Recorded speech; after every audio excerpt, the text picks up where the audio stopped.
નમસ્કાર. ચાલો આજે આપણે રેલવે ભરતી બોર્ડ દ્વારા જાહેર કરાયેલ ગ્રુપ ડી ભરતી 2025-26 વિશે બધી જ માહિતીને એકદમ સરળ ભાષામાં સમજીએ. આ એક મોટી તક છે, તો દરેક વિગત પર ધ્યાન આપીએ. સૌથી પહેલાં તો એ આંકડા પર નજર કરીએ જેના માટે સૌ કોઈ રાહ જોઈ રહ્યા છે. રેલવે ભરતી બોર્ડે 22,195 જગ્યાઓ માટે જાહેરાત કરી છે. ખરેખર સરકારી નોકરીની તૈયારી કરતા લોકો માટે આ એક સુવર્ણ તક કહી શકાય. તો આ ભરતી છે ગ્રુપ ડી પોસ્ટ માટે. આને 7મા પગાર પંચ મુજબ લેવલ 1ની જગ્યાઓ ગણવામાં આવે છે. ટૂંકમાં એક સ્થિર અને સારી સરકારી નોકરીમાં પ્રવેશવા માટે આ એક શ્રેષ્ઠ માર્ગ છે. સારું, આટલી મોટી ભરતી છે એ તો સમજાયું, પણ હવે સવાલ એ છે કે આ તકનો લાભ કોણ લઈ શકે છે. ચાલો એની પાત્રતાની મુખ્ય શરતો શું છે એના પર એક નજર કરીએ. તો સૌથી પહેલી અને સૌથી મહત્વની શરત છે ઉંમરની. જે પણ ઉમેદવાર અરજી કરવા માંગે છે તેમની ઉંમર 18થી 33 વર્ષની વચ્ચે હોવી જોઈએ. હવે એક બહુ જ અગત્યની વાત. કોઈ પણ ભરતીમાં તારીખો ચૂકી જવાય એ ન ચાલે, ખરું ને?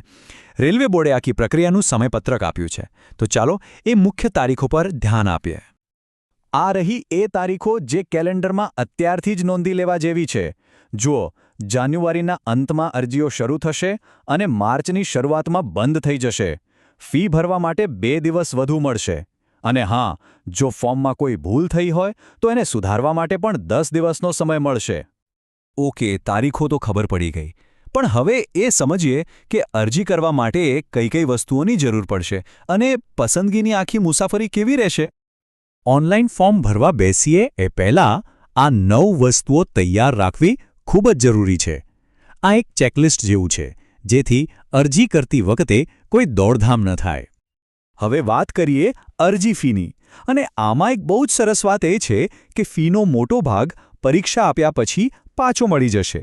જેમ કે જનરલ, ઓબીસી કે ઈડબ્લ્યુએસ ઉમેદવારોને 500 રૂપિયામાંથી 400 રૂપિયા રિફંડ થશે.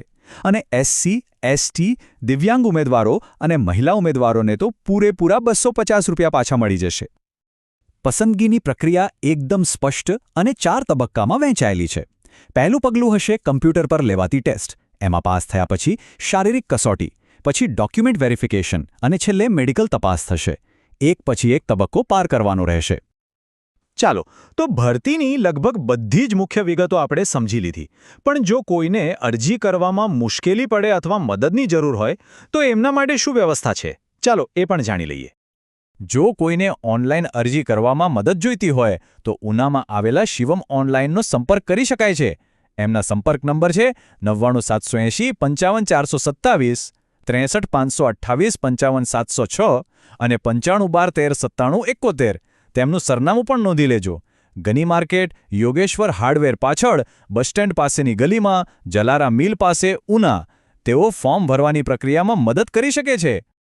એક બહુ સરસ કહેવત છે ને કે 1000 માઇલની મુસાફરીની શરૂઆત પણ એક નાના પગલાંથી જ થાય છે. આ ભરતી પ્રક્રિયામાં પણ પહેલું અને સૌથી મહત્વનું પગલું છે બધા જરૂરી દસ્તાવેજો ભેગા કરવા અને આખી પ્રક્રિયાને બરાબર સમજી લેવી.